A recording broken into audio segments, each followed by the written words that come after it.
Salutare! Astăzi o să facem o scurtă prezentare a SolidWorks-ului și o să vă prezint câteva schițe simple. Pentru a începe un nou proiect, File, New și selectăm Part.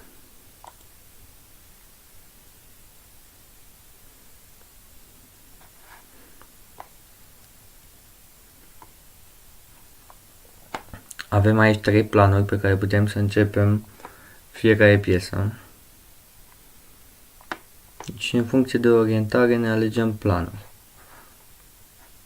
Aici avem schița. Și dacă dorim să începem o schiță, ne va pune să ne alegem planul. O să alegem planul Front Plane, fiind planul din față. Aici avem originea și o să facem o schiță simplă.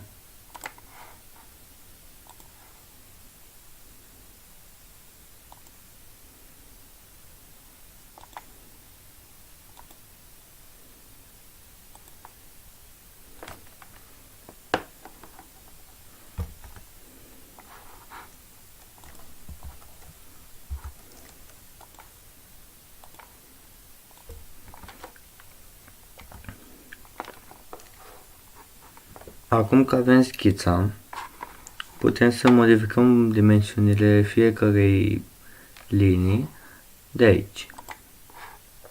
Selectăm linia și dăm valoare.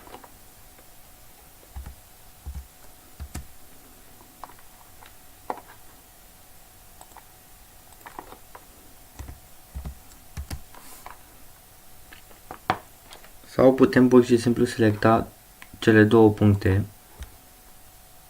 capetele mai exact, și la fel să dăm valoare.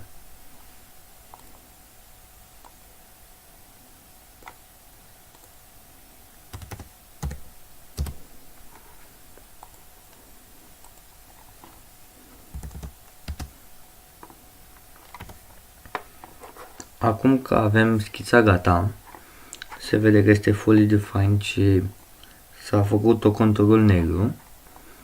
Dăm Exit Sketch, iar de aici, având schița selectată, folosim funcția Extrude.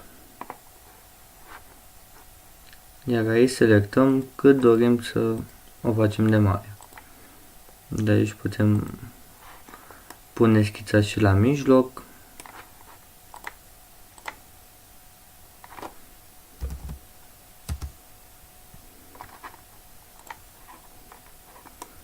Și aceasta este piesa.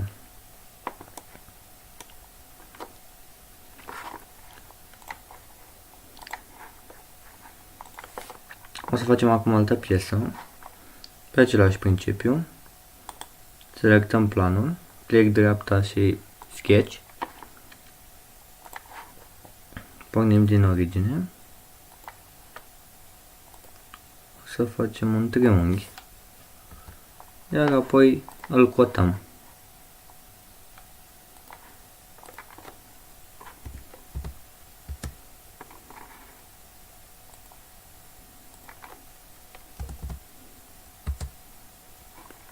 Din nou, piesa noastră este fully defined.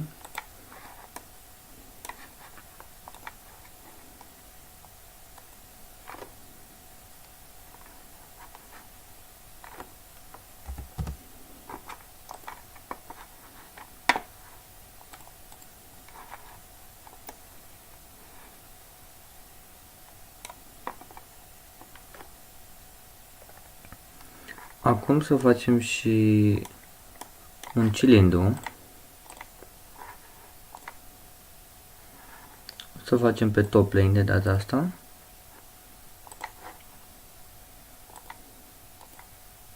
Schița poate să pornească de oriunde altundeva, nu este obligatoriu să pornim din origine. Din nou putem da diametrul.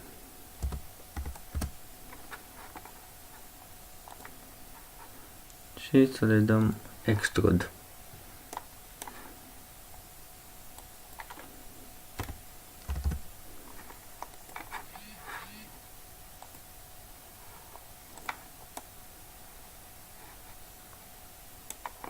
și avem piesele create.